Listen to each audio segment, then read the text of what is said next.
오늘 주신 하나님의 말씀은 출애굽기 6장 1절로 12절입니다. 봉독하겠습니다. 여호와께서 모세에게 이르시되 이제 내가 바로에게 하는 일을 내가 보리라. 강한 손으로 말미암아 바로가 그들을 보내리라. 강한 손으로 말미암아 바로가 그들을 그의 땅에서 쫓아내리라. 하나님이 모세에게 말씀하여 이르시되 나는 여호와이니라. 내가 아브라함과 이삭과 야곱에게 전능의 하나님으로 나타났으나 나의 이름을 여호와로는 그들에게 알리지 아니하였고 가나안 땅 곧 그들의 거류하는 땅을 그들에게 주기로 그들과 언약을 하였더니 이제 애굽 사람의 종으로 삼은 이스라엘 자손의 신음소리를 내가 듣고 나의 언약을 기억하노라. 그러므로 이스라엘 자손에게 말하기를 나는 여호와라. 내가 애굽 사람을 무거운 짐 밑에서 너희를 빼내며 그들의 노역에서 너희를 건지며 편팔과 여러 큰 심판들로서 너희를 속량하여 너희를 내 백성으로 삼고 나는 너희의 하나님이 되리니 나는 애굽 사람의 무거운 짐 밑에서 너희를 빼낸 너희 하나님 여호와인 줄 너희가 알지라. 내가 아브라함과 이삭과 야곱에게 주기로 맹세한 땅으로 너희를 인도하고 그 땅을 너희에게 주어 기업을 삼게 하리라. 나는 여호와라 하셨다 하라. 모세가 이와 같이 이스라엘 자손에게 전하나 그들이 마음의 상함과 가혹한 노역으로 말미암아 모세의 말을 듣지 아니하였더라. 여호와께서 모세에게 말씀하여 이르시되 들어가서 애굽 왕 바로에게 말하여 이스라엘 자손을 그 땅에서 보내게 하라. 모세가 여호와 앞에 아뢰어 이르되 이스라엘 자손도 내 말을 듣지 아니하였거든 바로가 어찌 들으리이까. 나는 입이 둔한 자니이다. 아멘.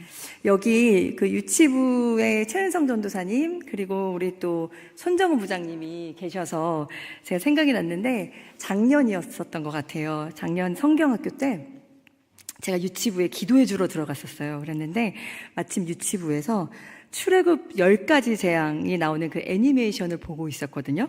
그런데 당시 6살이었던 주한이 여자아이가 전도사님에게 설교 시간에 이렇게 질문을 했습니다. 애굽 사람들이 하나님을 안 믿어서 하나님이 다 죽여버리신 거예요? 이렇게 질문한 거예요. 그래서 전도사님, 선생님, 부장님, 부모님들 다 놀랐어요. 저도 너무 충격을 받아서 그 문장을 그대로 핸드폰에 적어놨던 기억이 있습니다. 아마 제 생각에는 그 아이는 하나님이 온 세상을 창조하시고 모두를 구원하시는 분이다라고 배웠는데 하나님을 믿지 않아서 다 죽이신다는 게 이해가 안 됐던 것 같아요. 이 아이의 질문은 출애굽기를 이해하는 데 있어서 그리고 구약 성경뿐만 아니라 성경 전체를 이해하는 데 있어서 아주 중요한 질문입니다.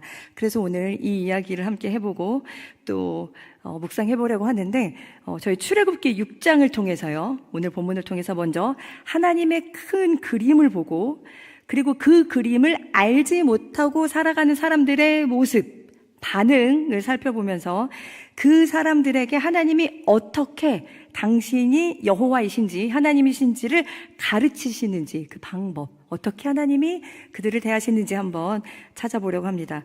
우리가 읽은 출애굽기 6장 2절부터요 7장 7절까지가 한 덩어리이기도 있거든요. 그래서 한 덩어리로 읽으실 수 있는데 여기에 하나님의 큰 그림이 들어가 있습니다. 먼저 6장 2절부터 7절 7절까지의 그 본문에서 가장 중요한 역할을 하는 단어가 있는데 그게 알다라는 단어예요. 알다, 알게 하다, 알게 될 것이다. 이 히브리어로는 야다라는 건데요. 이 단어는요. 깊이 깨닫다, 경험을 통해서 이해하다. 즉 머리로 아는 것이 아니라 경험을 통해 깊이 깨닫고 알게 되다라는 아주 중요한 단어입니다. 하나님은요 출애굽 과정을 통해 이스라엘에게도 애굽에게도 알게 하고 싶으신 것, 알게 하실 것이 있었어요. 가르쳐 주시고 싶으신 것이 있었다는 거예요. 이 큰 그림 속에서 에피소드를 이해하지 않으면 아까 그 아이가 질문한 것처럼 하나님의 마음을, 하나님의 뜻을 자의적으로 해석할 수 있습니다. 하나님은 무조건 내 편, 하나님을 믿는 사람들의 편, 이렇게 오해할 여지가 있습니다. 그래서 우리가 알다, 알리다, 알게 하다 이 단어를 주목하면서 본문을 다시 읽을 텐데요. 먼저 2절에서 3절을 다시 함께 합독하시겠습니다. 시작. 하나님이 모세에게 말씀하여 이르시되 나는 여호와이니라. 내가 아브라함과 이삭과 야곱에게 전능의 하나님으로 나타났으나 나의 이름을 여호와로는 그들에게 알리지 아니하였고 이스라엘의 조상들에게 나타나신, 알려주신 하나님은 전능하신 하나님이었다는 거예요. 그 해당 본문을 제가 찾아왔습니다. 함께 창세기 17장 1절에서 2절 말씀 함께 읽겠습니다. 시작. 아브라함이 99세 때에 여호와께서 아브라함에게 나타나서 그에게 이르시되 나는 전능한 하나님이라. 너는 내 앞에서 행하여 완전하라. 내가 내 언약을 나와 너 사이에 두어 너를 크게 번성하게 하리라 하시니. 아멘. 자녀가 없던 아브라함에게 전능한 하나님으로 나타나셔서 내가 너로 큰 민족을 이루겠다. 또 오늘 본문 보시면 내가 땅을 주겠다. 이런 언약을 하셨다는 거예요. 자, 그렇다면 여호와 하나님, 지금 이스라엘에게 알려주시고 싶으신 여호와 하나님은 어떤 분이시냐? 저희가요 6절에서 8절을 함께 읽으실 텐데, 하나님이 7가지를 약속하시거든요. 7개의 동사를 한번 찾아보세요. 저희 함께 읽겠습니다. 시작. 그러므로 이스라엘 자손에게 말하기를 나는 여호와라. 내가 애굽 사람의 무거운 짐 밑에서 너희를 빼내며 그들의 노역에서 너희를 건지며 편팔과 여러 큰 심판들로서 너희를 속량하여 너희를 내 백성으로 삼고 나는 너희의 하나님이 되리니 나는 애굽 사람의 무거운 짐 밑에서 너희를 빼낸 너희의 하나님 여호와인 줄 너희가 알지라. 내가 아브라함과 이삭과 야곱에게 주기로 맹세한 땅으로 너희를 인도하고 그 땅을 너희에게 주어 기업을 삼게 하리라. 나는 여호와라 하셨다 하라. 아멘. 우리 여호와 하나님은 어떤 분이시냐? 우리를 구원하시는 분이다. 한마디로. 자, 그런데 이건 단순히 죄에서 건져서 천국에 가신다라는 말로는요, 이 하나님의 구원을 표현하기에 너무 부족합니다. 지금 이 땅에서 우리가 지고 있는 그 삶의 짐, 죄로 인해, 악에 의해 짊어지게 된 그 무거운 짐에서 우리를 빼내시고 구원하신다. 지금 여기서 노예처럼 살고 있는 우리를 구원하셔서 자유를 주시고 새로운 삶으로 살게 인도하신다. 그 구원을 지금 여기서 주시는 분이 하나님, 여호와 하나님이심을 너희로 내가 알게 하겠다라고 하나님이 선언하신 것입니다. 여러분, 이 하나님은요, 똑같은 하나님, 신약에서도 똑같은 모습으로 나타나세요. 누가복음 4장 18절에서 19절 말씀 함께 합독하시겠습니다. 시작. 주의 성령이 내게 임하셨으니 이는 가난한 자에게 복음을 전하게 하시려고 내게 기름을 부으시고 나를 보내사 포로된 자에게 자유를, 눈먼 자에게 다시 보게 함을 전파하며 눌린 자를 자유롭게 하고 주의 은혜의 해를 전파하게 하려 하심이라 하였더라. 아멘. 우리 예수님이 어떤 분이시냐? 우리를 온갖 억압으로부터 자유롭게 해주시는 분. 이분이 우리에게 오셨다. 이게 정말 기쁜 소식이고 정말 복음이잖아요.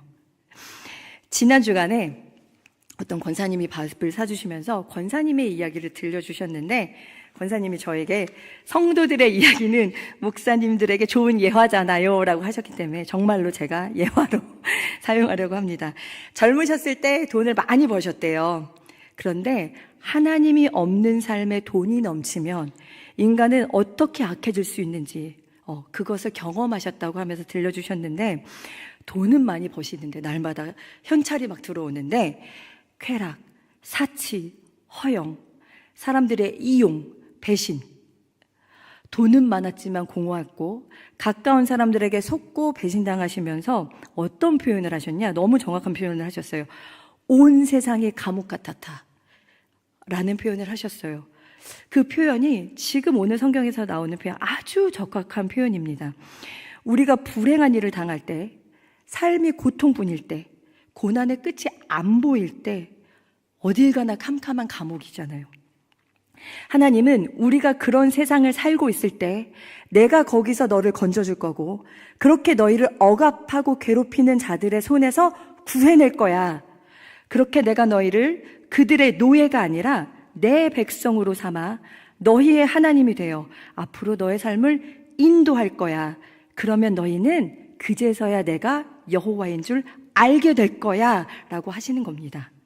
그러면 애굽은요? 우리 6살 아이의 질문처럼 정말 하나님은 애굽을 버리시고 망하게 하시려고 하셨는가? 6장 2절에서 7장 7절이 한 덩어리이기 때문에 저희가 7장 5절을 한번 같이 읽겠습니다. 7장 5절 시작. 내가 내 손을 애굽 위에 펴서 이스라엘 자손을 그 땅에서 인도하여 낼 때에야 애굽 사람이 나를 여호와인 줄 알리라 하시매. 아멘. 애굽 사람이 나를 여호와인 줄 알리라. 그러니까 애굽 사람이 하나님을 믿지 않아서 애굽의 멸망을 목적으로 하나님이 심판하시는 게 아니라는 거예요. 애굽에게도 하나님이 여호와이심을 알게 하시는 것, 그것이 하나님의 큰 그림이라는 것입니다. 그런데 그 땅에서 당시 하루하루 고되게 사는 사람들은 이 하나님의 큰 그림을 이해하지 못했습니다. 말씀을 들었어도, 모세를 통해 말씀을 들었어도 하나님에 대한 경험이 부족했기 때문에 아직 하나님을 믿고 따르기에는 그런 모습이 나타나지 않습니다. 지난주에 이어 오늘 우리가 읽은 6장, 이 출애굽기 초반에는요, 하나님을 믿지 못하는 세 부류가 반복해서 등장합니다. 각각 그들의 반응과 하나님이 어떻게 그들을 가르치시는지 저희가 잠깐 살펴보겠습니다. 첫 번째, 바로, 이집트의 왕 파라오. 네, 스스로 신이라 믿는, 온 세상도 자연도 다 내 손에 있다라고 생각했던 당시 초강대국의 이집트의 왕이었었죠. 그래서요, 애굽은 자기 힘을 가지고 약자를 억압하는 세상을 보여주고 있고요, 바로는 힘 없는 이들을 억압하는 권력자의 모습을 보여주고 있습니다. 자신의 힘, 자신의 직위를 이용해서 자기보다 약한 사람들을 억압하는 세상의 권력자의 모습을 보여주고 있습니다. 그런데 우리는 왕도 아니고 네, 또 어떤 그런 권력을 가지고 있거나 그런 직위를 가지고 있지 않기 때문에 그냥 비판의 대상 혹은 남 이야기 정도로 생각하실 수도 있어요. 그런데 여러분 잠깐 생각해 보시면, 저랑 같이 한번 잠깐 저희를 돌아보셨으면 좋겠어요. 사실은요, 우리는 언제든 누구든 바로가 될 수 있습니다. 언제? 내가 가진 권력이나 직위를 이용해서 약자를 함부로 대할 때, 그때 우리는 바로가 되는 것이죠. 그리고 내가 바로가 되면요, 내 주변 세상은 애굽이 됩니다. 내가 애굽으로 만들어버립니다. 자, 우리가 약자 하면요, 사회적 약자만 떠올리실 수 있어요. 뭐 가난, 질병, 또 불행한 사고를 당한 피해자, 이런 사람들을 사회적 약자라고 생각하실 수 있는데, 이것도 맞지만요, 우리 일상의 관계에서도 관계적인 약자가 있습니다. 때로는 우리의 자녀가 약자가 되고, 때로는 부모님이 약자가 되기도 하고, 형제가, 또 나와 함께 일하는 사람들, 또 내 밑에서 일하는 동료들, 또 우리 공동체 안에서 사랑받지 못하는 사람, 인정받지 못하는 사람이 우리의 약자가 됩니다. 그러니까 사실은 우리는 누군가에게는 강자이기도 하고 동시에 누군가에게는 약자가 되어서 사는 것이죠.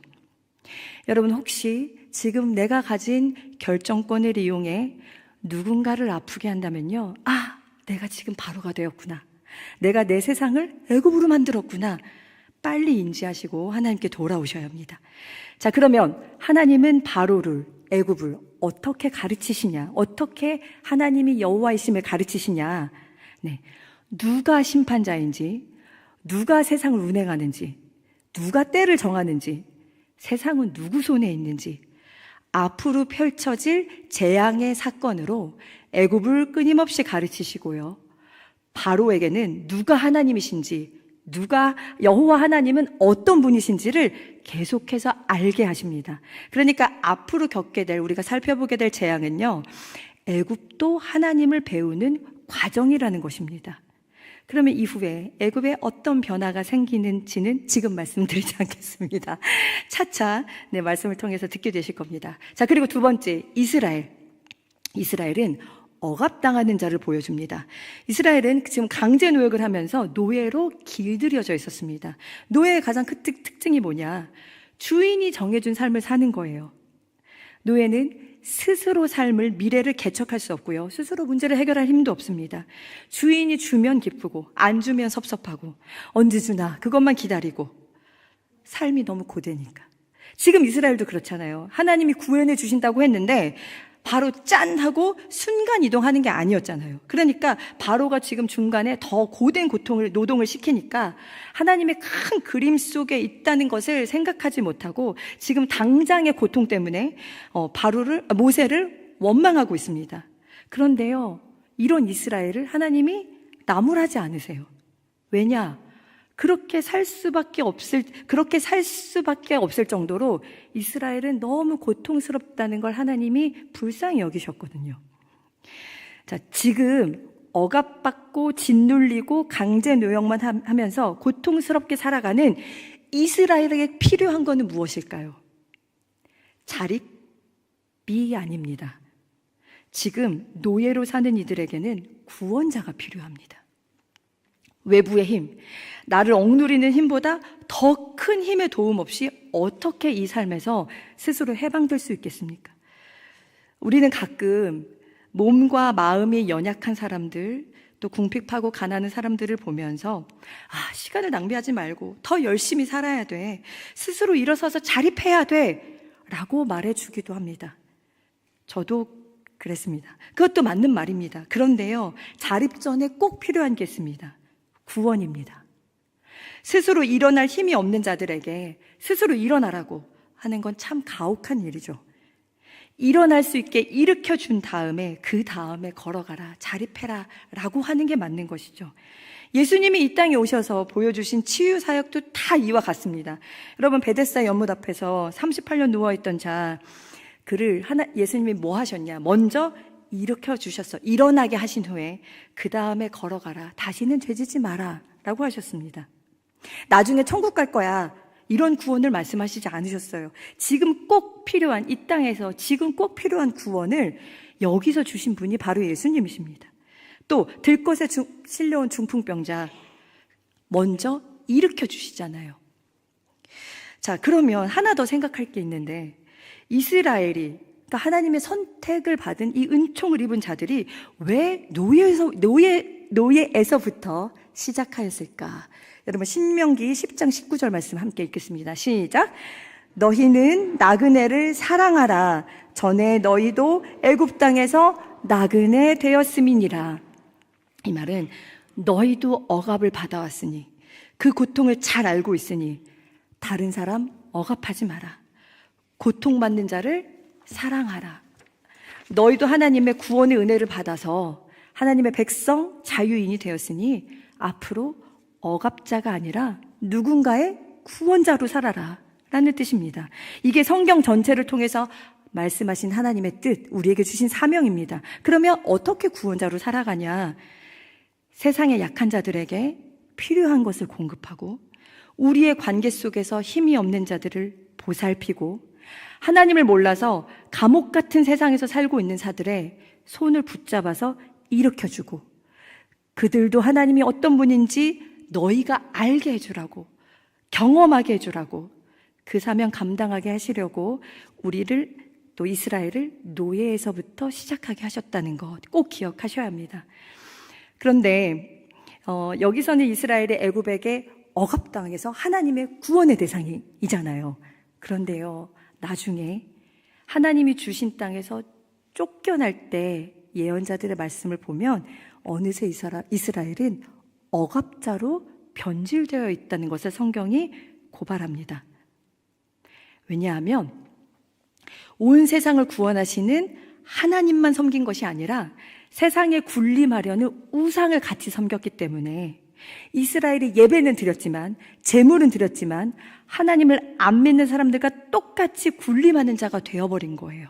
이게 예언자들이 지적하는 우상 숭배의 문제입니다. 단지 하나님이 아니라 여러 신을 섬기고 그런 차원도 있지만, 그거보다 더 나아가서 우상 숭배의 가장 큰 문제는 세상을 보살피지 않는다는 거예요. 내 이익만을 위해서 살아간다는 거예요. 그걸 예언자들이 계속해서 고발하고 있습니다. 그래서 이스라엘은 결국 어떻게 되었냐? 본인들도 쫓겨났습니다. 왜냐하면 이스라엘이 자신들이 어디에서 시작했는지 그 처음 이야기, 지금의 이야기를 다 잊어버리고 사명을 버렸기 때문입니다. 그래서 여러분, 우리도 항상 기억해야 합니다. 그 사명을 버리면 누구도 예외 없이 변질됩니다. 어느새 쫓겨나서 다시 포로가 된 이스라엘처럼 살 수도 있고, 어느새 바로 애굽의 왕 바로같이 누군가의 억압자가 되어서 자기도 모르게 예배는 드리고 제물은 드리는데 누군가를 괴롭히면서 살게 되는 것이죠. 자, 그리고 세 번째, 모세. 자, 지금의 모세는요, 지금의 모세예요.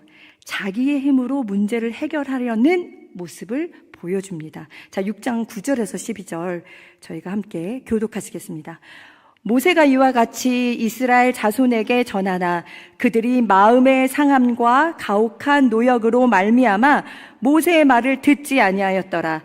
여호와께서 모세에게 말씀하여 이르시되 들어가서 애굽 왕 바로에게 말하여 이스라엘 자손을 그 땅에서 내보내게 하라.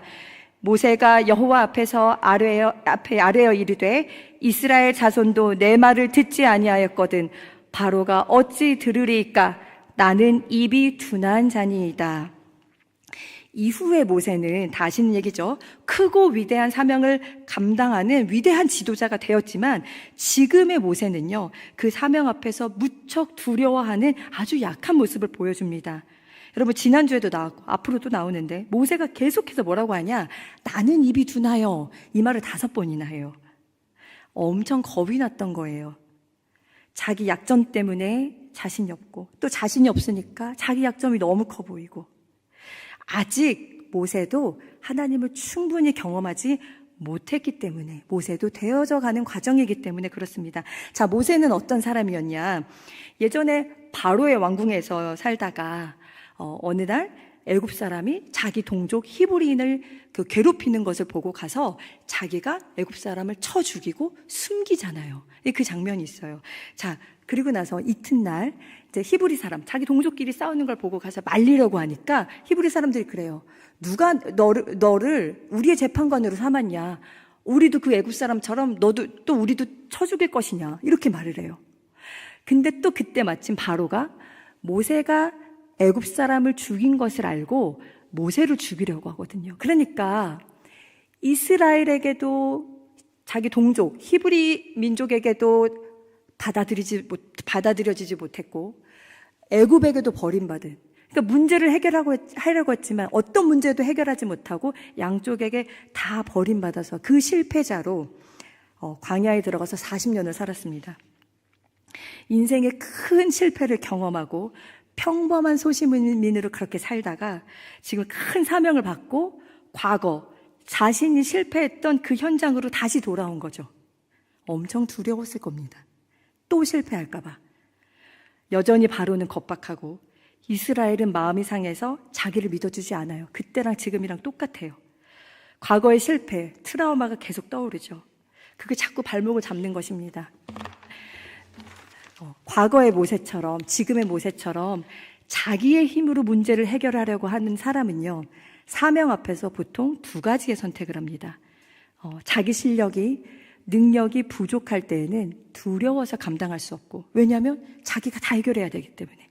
또 반대로 자기 힘으로 잘할 수 있다 자신할 때에는 자기도 모르게 심판자가 되려고 합니다.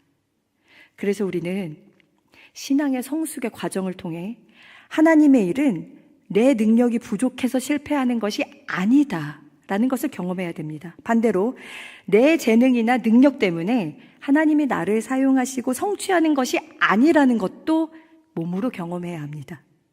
하나님이 우리에게 주셨고 나에게 주신 최선을 하나님께 그저 드리는 것, 그러면 하나님이 하시는구나, 이걸 배워가는 것이 신앙의 과정이기도 합니다.